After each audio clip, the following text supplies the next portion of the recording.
Hello, this is Mark Firth of markfirthonline.com, and you're listening to Mario Ficini with EA Interviews. EA Interviews, episode 327. Inspiration, transformation, success stories, and the Imperfect Action Round. 7 days a week. Join Mario Ficini for today's Expert Authority Effect interview. Influence, persuasion, leads, profit, all of these fun things in business, but how do you generate them? Should you do A? Should you do B? Should you do the shiny object of the week? How about the messaging? How about the video? There's all these different tactics and strategies and all of these things, but one of them stands out to me, and I'm excited to have Mark Firth on today's episode to talk about LinkedIn leads. Everyone knows what LinkedIn is. Everyone, I would say, wants more leads. But are you getting them? We're going to get all the answers from Mark right after I thank the sponsor.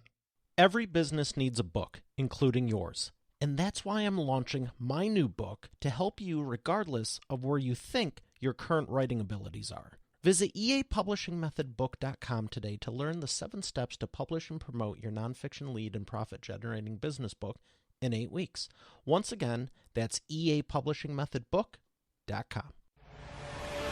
Here he is, ladies and gentlemen, Mark Firth. Mark, how are you feeling today? Really good. Thank you, Mario. It is fantastic to be here, and thank you for the kind invitation. I'm looking forward to it, and I love that studio. I absolutely do. We've just been having tech speak before we jumped on. Well, I appreciate that. It means a lot. I put a lot into the show to bring the best expert authority world, and that includes you having the best guest to deliver the most value, and I have no doubt you're a wealth of it for LinkedIn leads. So I want to start off with, drum roll, why is LinkedIn important for your business? LinkedIn is important for my business because it is quite simply the number one place to get leads. And I believe it to be true for any coach, consultant, small business. If they do not have a presence on LinkedIn, then they are really making things difficult for their business. Let me explain that analogy. You can either swim with the current or you can go against the current. And I know which one's easier for me. A lot of people say, no, I want this one platform strategy. No, I want to concentrate here. But the reality is growing a business online is not about platforms. It's about growing your clients with a profit and getting them impact. So why wouldn't you go where your clients are? It's not much extra work at all. I love that analogy because I love the water. I love swimming, everything related to it, and swimming with the current definitely is easier. So knowing this, and LinkedIn's not one of the new platforms that's shiny and shimmery, and I think it's great. It's fantastic, and I do leverage it. But why do you think some people do overlook it to go to the other ones? I think they do it for exactly the reason you've said there. You've said the new and shimmery, and I just want to talk through a little concept on that, because this is where people get pulled in the wrong direction. When it comes to building an online business, in my opinion, and what I've seen to be true with hundreds of clients since 2017, a lot of people are looking for that tactic. They're looking to get ahead with something that their competition, quote unquote, is not doing, whatever the flavor of the week is. But the reality is when they get attracted to this and go into programs or coaches or online courses, whatever, where they're teaching tactics, they often do not find success because they find really they're not new and lots of people are doing them. They do better if they go to a program which is teaching. So the tactics are what, right? They can go a step up and they can really go into programs which are talking about strategy and that's the what and maybe when you would do it. And that they're going to get a lot more success. And that moves them away from the shimmering new shiny object, and they're starting to conceptually understand how they need to do what they need to do, because the cold, harsh reality is, like, no one's going to hold your hand every single second of every single day when you're building your business. So if you just got a tactic and you don't understand the why and the when, it's difficult. But the third level, and this is where LinkedIn gets really easy, is understanding LinkedIn isn't actually that different to any social media platform or dare I say, any way of getting clients, because we're all in the business of working with humans, and humans all adhere or follow what I call principles. That's the principles of human behavior: reciprocity, authority. We respond to social proof. If you see someone tall, we automatically believe their authority. These are not like the laws of physics. They're not like gravity. You drop an apple. They're not true all of the time, but they are true most of the time for most of the people. So once we start learning and actioning at that level, it doesn't matter what platform we go to. We can make it work, be it LinkedIn, be it Facebook, be it Instagram, be it meeting someone in person, because last time I checked, I'm not selling to aliens, I'm selling to human beings. So that's my view on shiny objects and actually learning the things that are going to work and allow you to like go, oh, this is happening.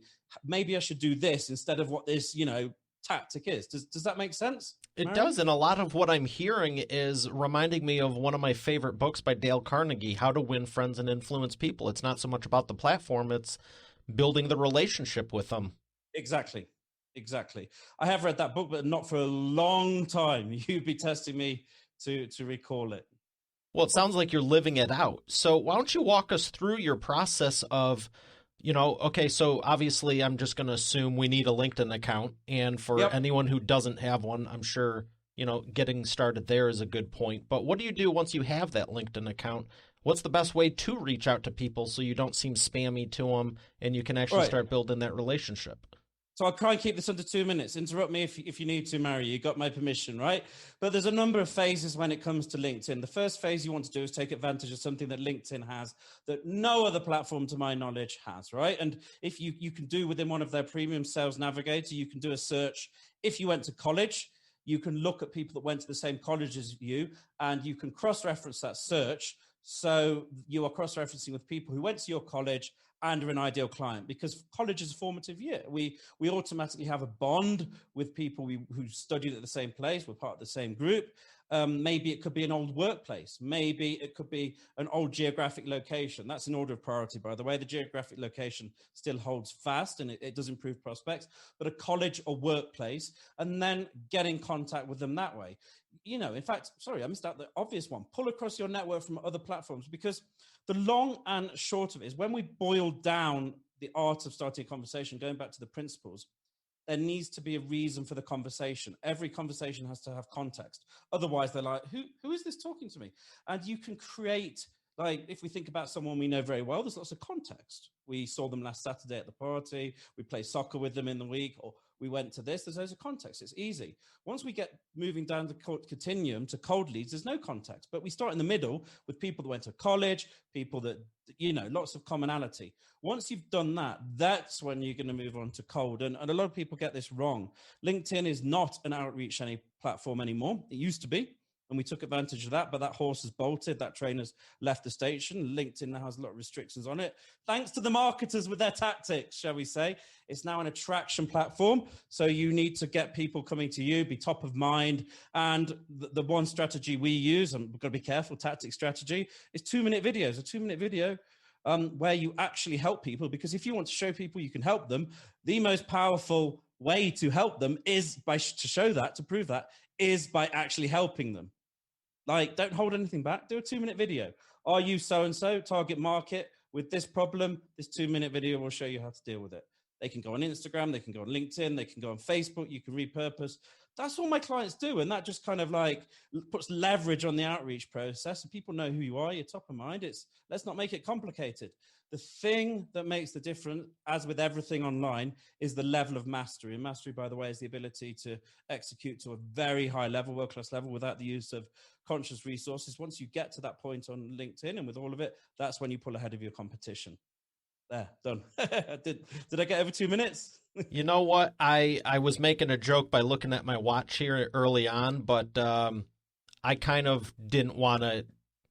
I didn't care. I just wanted to let you roll and be bringing the truth, because I really appreciate it, and I know Expert Authority World does too. I'm always trying to bring the best value to them, and by interviewing you, and I love what you're saying. Let's say I was taking mental notes because it's very visual, but tell me about the outreach. When did LinkedIn change? It's in the process of changing. So I went on LinkedIn in 2009, didn't use it actively for a few years. Back in 2016, I went on there, and what you were able to do was use automation software. And that basically, that sounds complicated, but all it is you send a sequence of messages to a group of people who you've targeted. So you send a message, they don't reply, you send the next one, they don't reply, you send the next one. They're all the same. And because LinkedIn was kind of new and the shiny object, people were like, wow, I've got a message. I'm going to reply to this. I might even jump on a call and buy something. And then, of course, the party got crashed by the marketers and they started pushing it to extremes, right? You used to be able to get away with 200 a day. Then it got taken down to 100. And as we speak today, Tuesday, 25th of May, 2021, they're actually restricting a lot of accounts, and we do believe this to be being rolled out across the platform to 100 connects a week. And why would they not? Because if we look at the objective of any social media platform, it is that users have an enjoyable experience. Because if they have an enjoyable experience, they spend more time on the platform. If their stick rate, which is spending more time on the platform, is greater, the social media platform can make more money off advertising or subscriptions like Sales Navigator. That's the Facebook model. Facebook is paid ads. LinkedIn is trying to get into ads and also has a subscription model. But if people conversely are not enjoying it, it's goodbye. It's not great for them. So yeah, of course they're going to restrict spamming and all that sort of stuff. So yeah, that's why the platform is shifting. And it's just a general truth, like a principle. Don't go against the wishes of a social media platform, because you're going to spend every day, trying to get around the rules. You get thrown off. Like, what are you going to do if you get thrown off LinkedIn? Write them a strongly worded letter and sign it. Good luck with that. Dear Mark Zuckerberg, I'm really upset that I'm off the ads platform. Please, would you put me back? No, it's same with LinkedIn. Do you know what I mean? It's not going to happen. So they are in the process of changing, and we've been ahead of the game for a long That's time. great. Yeah, yeah. But you're right. I mean, what say you do you have in the whole thing? They don't care. No, and I remember when people were doing that. So you're saying it's around 100 a week now? For a lot of accounts. There doesn't seem to be any pattern who they're giving it. I mean, we never needed that much anyway. I mean, to me, that's still 400 people a month. And I remember when I started with networking events in real life, the most I went to was about 19 in 6 weeks. And I'm very good at what I do. Yep.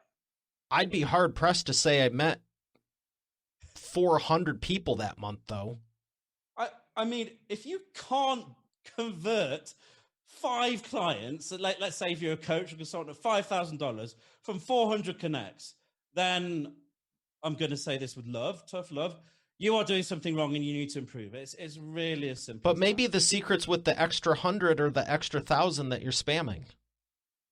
Yeah, well, these people have hopefully got a big network. They can kind of go back and say, "I'm sorry for the spamming. Would you like to talk now? I've had a good look for your profile. I see you speak French and studied art at St. Martin's College. Whatever, But yeah, there's plenty of opportunity there. And you're being very generous, because I thought you were going to say 5 out of the 100 is only 5%. You're talking 1.25%. I mean, you could do a direct mail to 10,000 people and only get 100 people. Respond back and still have about the same numbers. Yeah, exactly. It's a lot of opportunity there. There is. So what do you do once you connect with them? Do you have any certain I love the word script, but I don't want it to be taken out of context. There's got to be a format or a system to reach out. I mean, what do you say when you reach out to connect to them, or do you let them reach out to you? We've got to be speaking from the same dictionary, and I just want to check my definition of script and framework is the same. I believe a script is, I equate with being a template, i.e. word for word, you cut and paste marketing. I don't personally believe in that. I believe in a framework that touches on the fundamentals of psychology, and you adapt to you and who you are, because I'm from the United Kingdom. I'm going to speak very differently and have a very different energy to, say, I don't know, an investment banker from Wall Street, or a Californian startup. You do you, they do them, and let everyone else be who they want to be. But the important thing is it's got to be in your own language. It's got to be colloquial. It's got to feel like it's you, not like, hey there, are you having a good day? The long and short of it I go with is I let people come to us. I connect with them. And we're doing these continuous 2-minute videos with the captions across. That's worked exceptionally well on LinkedIn. Just a quick piece of advice, just a quick analogy, just a quick reframe, just building up that trust, because, there are various touch points, but we can reach out. If we want to reach out, I won't tell you word for word, because I would be doing you a misservice, because the way I say it works for me, it's not going to work for you and your business and your funnel. But here's the principles. You want to reach out in a very non-needy way and set the frame. A frame is a focus, the way someone perceives a conversation. You don't want to be like, hey, how's your day going? 10 questions. You just want to be unneedy. Hey, name, great to be connected. Loved your post on insert specific thing. Looking forward to seeing more. there. You've set the frame of being non-needy. You've set the frame of not selling. You've set the frame of I've respected your time, because, you know, in life we don't get what we want. We get who we are. We attract like. And if you're not respecting someone's time and checking them out, just like I checked out everything before this and we had a conversation about respect, like, what you're going to attract in life. Then you want to give it a few days, and maybe you would reach out and move the conversation onto something else. That is entirely subjective. It depends on your niche. It depends on what your service is. If it's a service that requires, what's the best way to put it? There's so many ways you could go with this. But let's take a coach or consultant. You might want to just make another comment about their content and ask them a genuine, intelligent, intentional question about it. Don't make it up. Only do it if you're interested. And there you've got a conversation. You've got a conversation. You're one step towards a call. Get the conversation first, get the rapport first. Now, I know there's a lot of myths going around that says, oh, busy people don't want small talk. Yeah. We've not found that to be true. We've found the opposite to be true. And I think that comes down to what the majority are doing, because if you're doing the same as everyone else, you're not going to stand out from the noise. Do you know what I mean? So that would be my best advice there. And just continue having, here it is in a nutshell, because I appreciate this is a long answer because it's such a complex subject.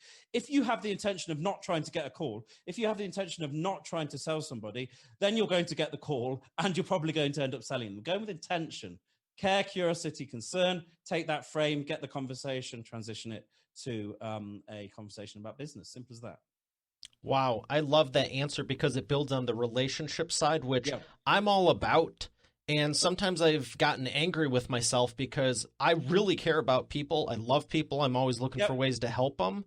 But sometimes it's like, it just has felt like other people were growing faster. And, well, what's your secret? And they're not necessarily spamming. I wouldn't say they're spamming people, but they might send 100 messages that are more direct, like, are you looking for a guest interview or to publish a book or marketing help? Or they've taken the direct approach with it. And I mean, that's just strictly a numbers. If you're closing 5 or 10%, but I never could pull myself to just do it long enough to get any traction. It didn't resonate with me. It still doesn't. Yeah, I mean, the long and short of it is, and I've seen this to be true across hundreds of clients, is people will not consistently act in a way that isn't consistent with their beliefs. Ooh. That is to say, if that's not the way you want to do things, it's very hard to do that. We're going back to the analogy of swimming against the current, all the hormones and those sorts of things. It's a great expert authority insight, and I appreciate you for sharing that because, I mean, it explains it. I'll flat out say it's been over 10 years. I've at times tried, see the people who are succeeding faster, whatever that even means, and it's like maybe 2-3 weeks, and then it's like, this isn't working for me. Look, do I have permission to be direct with your audience a moment? Say whatever you want. I've been in sales since 2003. I started at IBM. I worked at Siemens. I worked at startups. I've run my own business. We've done nearly 1.5 million in cash collected in a very short time. And don't always believe the numbers and the appointments and the leads you see out there. You need to get clear in your head what works for you, because there's a lot. The way the online world is evolving at the moment, this comes from Eugene Schwartz, Breakthrough Advertising. You've got to out-promise your market. You've got to make a bigger promise. I saw 500 to 1,000 leads a month at $3 this morning, right? I'm here to tell you that is unrealistic for a lot of markets. It may be the case for a certain market. You need to know your niche and what works for you, because there's no wrong or right.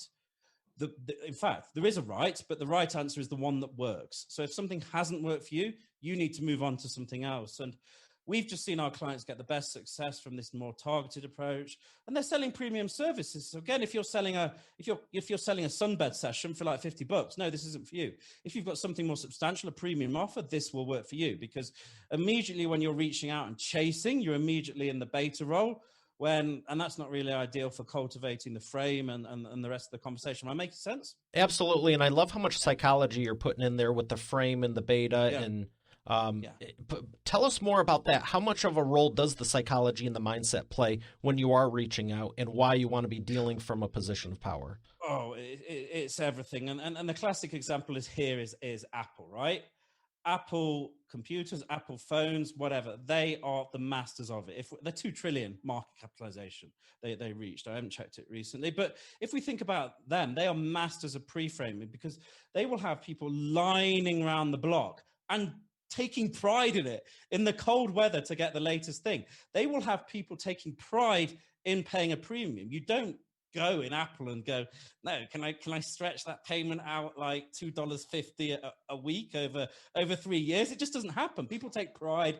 They're on social media, and they also know exactly what they're going to buy before they go there. So for me, outreach done well, outreach done as an art can work, and it will work, and it's an art and a science, and that needs to be done. Just what I alluded to a few minutes ago. You can't go in there asking questions and following the scale script and telling them you can get results.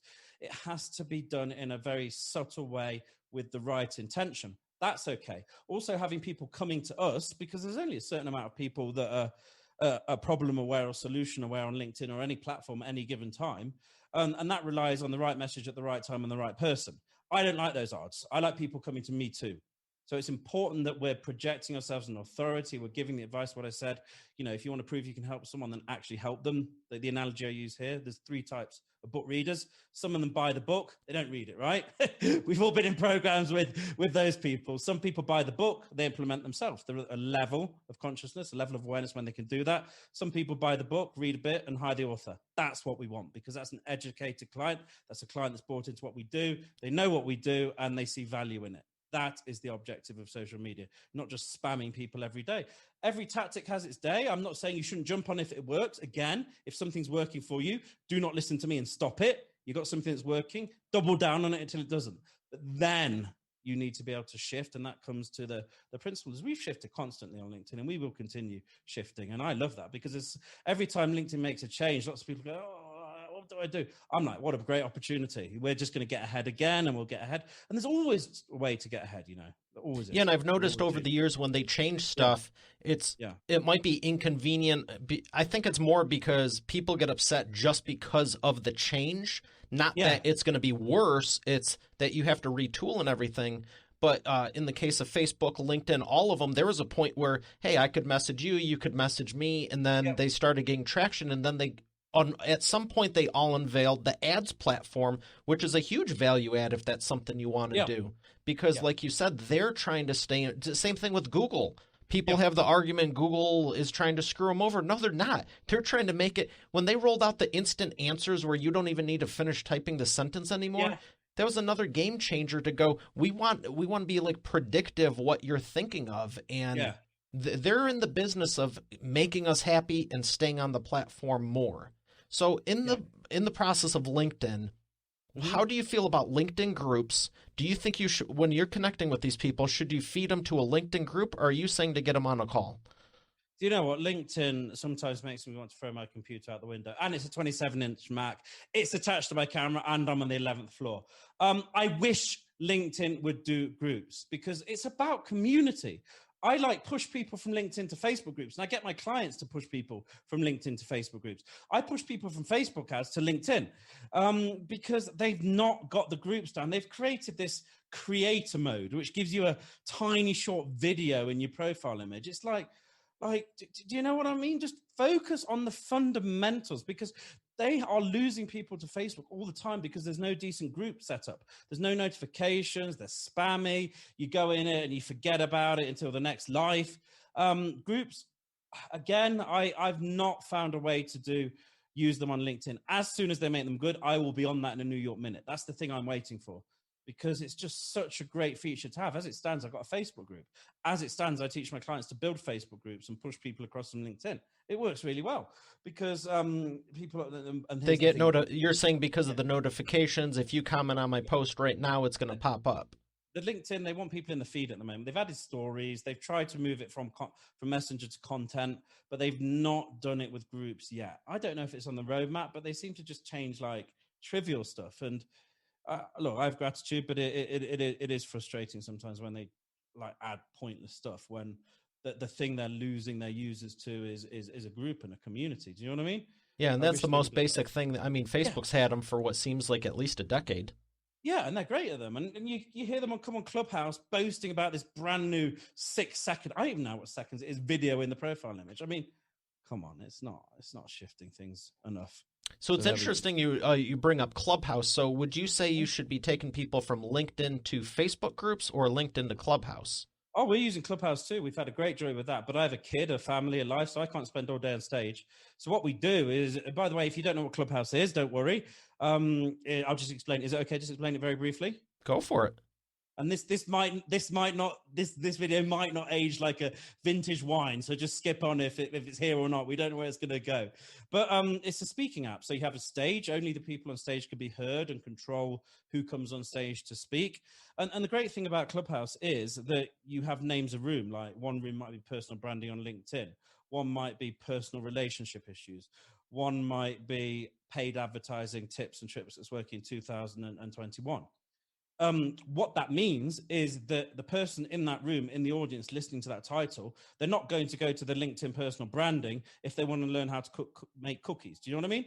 They're problem aware, they're solution aware, they're looking for answers. So what we need to do is go in there, listen to who's asking the question, and connect with them on LinkedIn or Facebook or wherever they are, because they're searchable, and start a conversation. We've got a prospect who's actively looking to solve a problem we solve.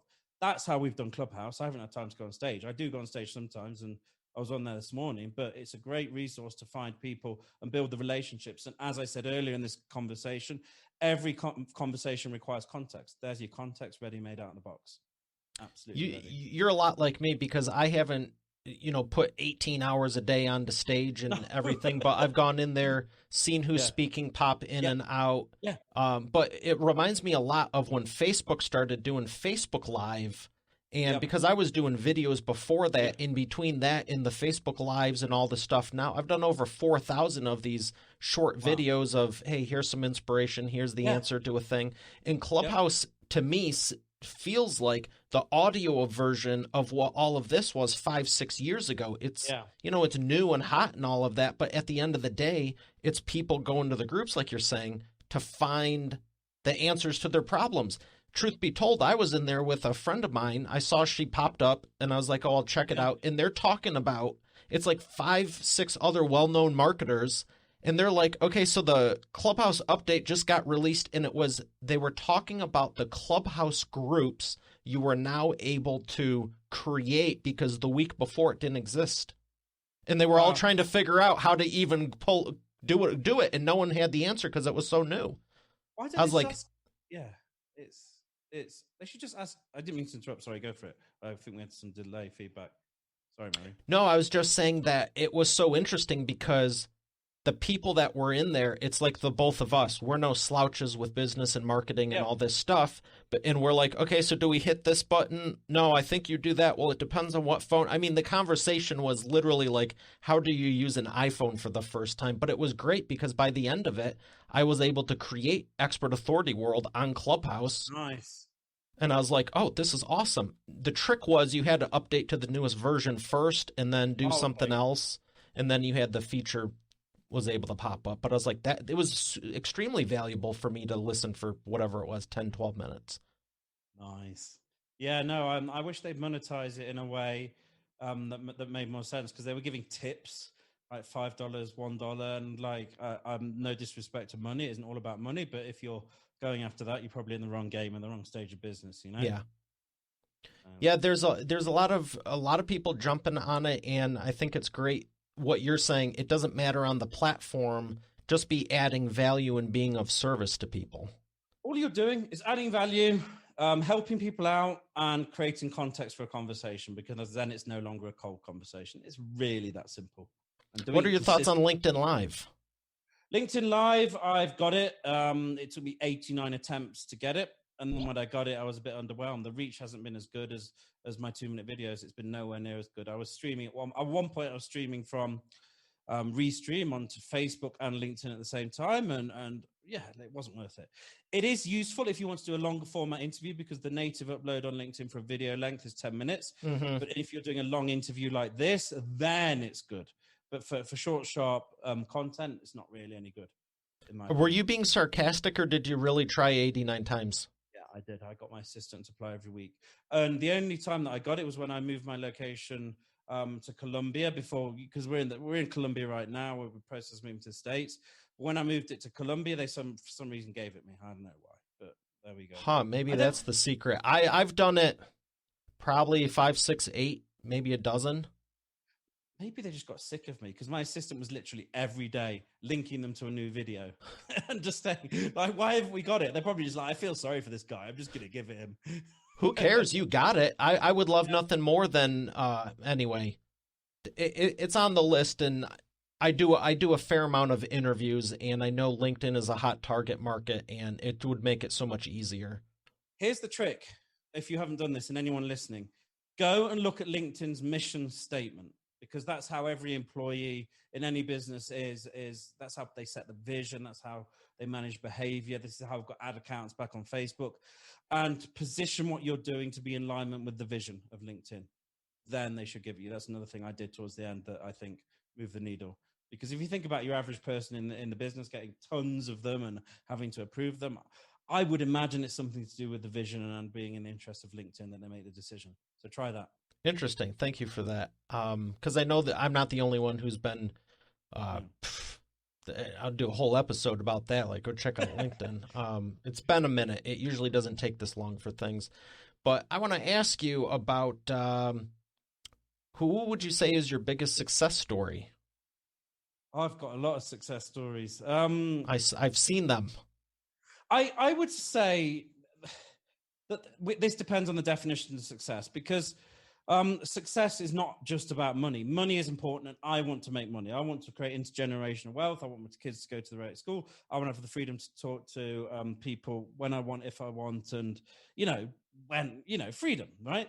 And this all immediately brings to mind, we're now in 2021, back in March, just after the whole, V word thing kicked off. I won't get us thrown off any other platform. We had a lady come on who had the you-know-what at the time. She was a cancer survivor, and she had pneumonia, and she was on the call with me, and she was like, I want to get this business going. To be honest, I was in two minds about whether it was a good fit, but she was just so motivated. She's seen my stuff, and she's just like, this just feels right. Let's do it.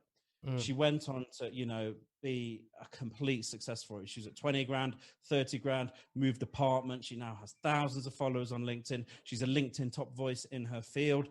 And that, for me, is the best success story. And there's another reason for it, because she didn't come in wanting the tactics. She came in, all she needed was a little bit of a push, a little bit of belief, and she was herself. So that's sometimes all you need if you're listening to this. Sometimes working with someone is not just the transference of tactics. It's actually much more important, the transference of belief and someone believing in you. And there's a lot of programs out there that are copies of copies of copies. And that's why they struggle. They don't create an environment that creates the change. We create an environment that creates the change, because information itself is not the transformation. And that's probably the one I'm proudest of, because it's just so amazing to see people when their lives change. And that's happened many times. For me, my success is how many times people say their life has changed. We're not about LinkedIn. LinkedIn is our medium to change lives. Simple as that. Wow. That's powerful. And congratulations. That I've gone through that personally and professionally, and both as I've hired people and they've done it for me, and I've had the pleasure of doing it for my author clients in many instances, and it really is rewarding. Yeah, they're profiting, and it's all well and good, but when they're like, one of mine, unfortunately, before she passed away, it was one of the last things she did, and I'll never forget. She goes, I finally have my own book. I've always been part of someone else's, and you know what I mean? It's like you're in this, you're in all these different group things. But she goes, I feel like a real author, and I have a real business now. That's so awesome. And it's reminding me of what you're saying. I mean, this lady's obviously in not the best shape at the time, and I'm glad she's doing well now and everything. But it's that's when you really start thinking, is this something I want to go through with or not? And if you're in that position and you're going, I'm ready for it, you're absolutely the right person. Yeah. Here's my opinion on that, because that's another topic. Because a lot of people say people shouldn't go into debt, you shouldn't not push people, you shouldn't do this, you shouldn't do that. There's only one person that has the ability to make those decisions for other people, and that is whoever you have faith in. I am not here to impose upon anyone's free will. I am not here to tell people what they should and shouldn't do. I'm here to give them the information to allow them to make the decision. That's why we did it. And that's why I did it, because it's easy to get back into all these things you see online, like someone shouldn't go in debt, someone shouldn't do this. No, it's up to this individual. They're a free thinking individual. There's no reason why you should impose your values against someone else. Give them the information as long as it's accurate. and not a lie, that's when it gets into an issue, then they can make their decisions, and that's my belief on it. It really is. Yeah. I'm in full agreement on that. Wow, we could go all day on that alone, and I love what you're sharing here. Yeah, I got sure. one more question here for you. It's the wheel of whatever. Yellow or black? Love it. Yellow. Oh, you broke the mold today, huh? Yellow. Okay. My question for you is, do you think LinkedIn is still going to be just as powerful 5-10 years from now, or more powerful? Impossible to say. I have no idea. What I can say, and tell me if this is sneaky out of the question, is I really don't care, because every single day I further my study of human psychology, the principles of why we do what we do, why we respond in certain ways to certain stimuli, why we do, everything about that. So I really don't care where it is, because I know for sure that in 10, 15 years, I'll be dealing with human beings, unless Elon Musk has his way. And then again, we don't even know. So yeah, will it? Now I'll answer the question properly. I think it'll still be around, but I think there's going to be a lot of things that change between now and then. If we look at the last 10, 15 years, wow. It's so hard to know that it really is. I don't know. It's the honest truth. No, I actually prefer your answer. I prefer the honesty, because when you said, now I'm going to answer it properly, you answered it properly, because so many people, they invested 10 years ago. I've had people even say, I'm not doing a website. Websites are outdated. They invested everything in a platform, and now that platform is going absolutely crazy, and they're knocking people off of it all the time. And I'm just thinking, the website's the one place online you actually own. Why wouldn't you take the time to build that up? You know what I mean? Maybe it's not the core strategy, but when you're saying I don't care, I very much feel the same way. It doesn't. Those platforms are just a means to an end to reach the people. The people I met in 2008 and 2005 and 1998 and beyond and 2015, I'm not like, oh, we're on this platform. Now I got their cell numbers and we're friends. Yeah, exactly. Email and podcast, arguably you own your audience, but then again, you don't, do you really? If you boil it straight down, and we've all seen apps and websites getting taken down.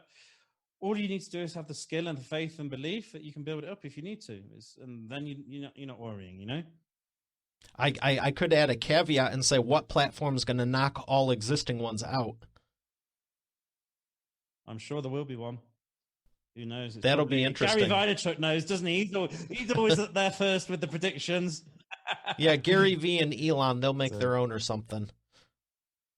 Watch, we look back in 10 years, it actually happened. That's kind of crazy. Okay, I love what you're saying. Keep it focused on the people. We're going to thank our sponsor and come back for the imperfect action round.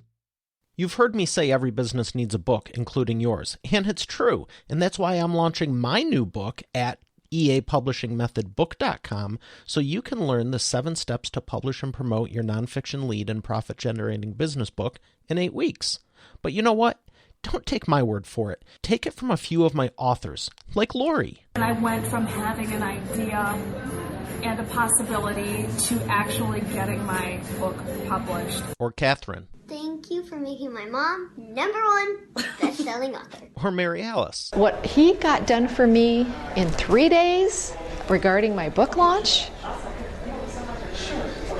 unmanageable. John Cody. I've worked with Mario over the phone and online, and he's been very helpful in getting me where I needed to go with promoting my books. Rocio. There's no way in the world I would have been able to do this with somebody else. I've attempted it in the past. It didn't serve me. As a matter of fact, I ended up more frustrated than anything. So this has been a very seamless process. Adele. If you're looking for an amazing business coach, I highly recommend Mario Ficini. Or Bill Benner. I can't make a higher recommendation than to work with Mario Ficini. He has been great for me, and right now I won't work with anybody else except for Mario. Hey, their words, not mine. Visit eapublishingmethodbook.com to get your copy, and I look forward to hearing your transformation as our next video success story. Once again, that's eapublishingmethodbook.com. And we are back with the imperfect action round. Mark, are you ready to take imperfect action? Yep.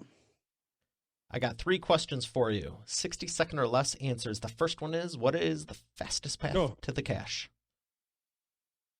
The fastest path to the cash is stop getting ready to get ready. People think they have to know something before they can do something, but really they have to do something before they can know something. And the analogy here is if you want to drive from Tampa to California, if you decide you're not going to start the journey until you can see the state lines, I can tell you, I'm no expert in physics, but you are not going to get there. So what you need to do is you need to start the journey before you have the end and understand that you only get to know something by actually doing something and not the other way around.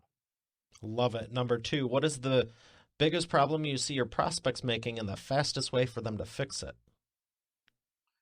Oh, this is the biggest thing I see is look, all these online courses and programs, they have endless spreadsheets for the ideal client avatar, right?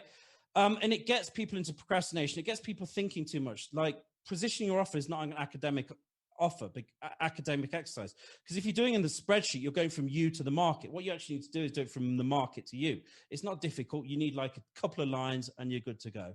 And it just holds people back for so long. People need to make these courses and programs simple. Overcomplicating shows a lack of understanding. Go to the market with an offer that gets them somewhere they want to be without doing something they want to do. And that's a good enough start. Excellent. Number 3, what is the best way to maximize customer lifetime value? Actually help people and get them results. Done.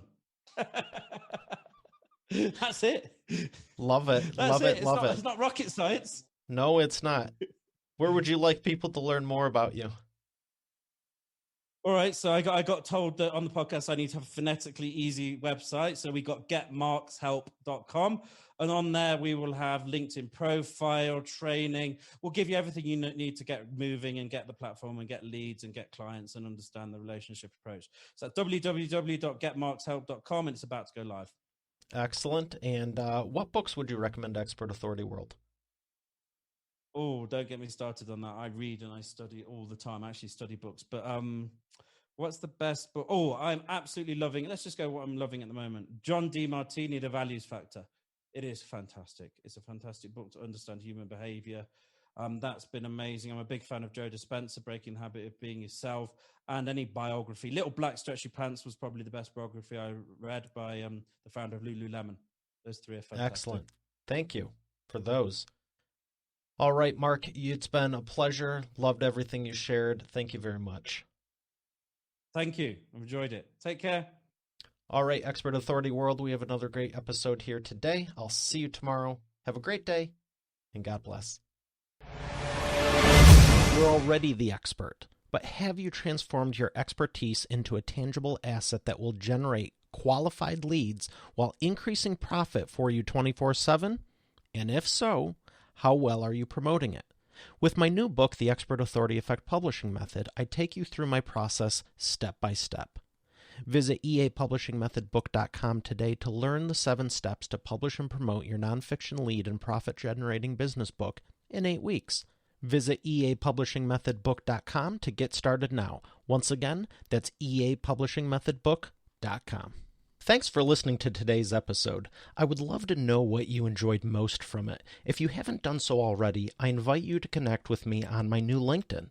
You can go to it directly at eainterviews.com/LinkedIn. Once again, that's eainterviews.com/LinkedIn.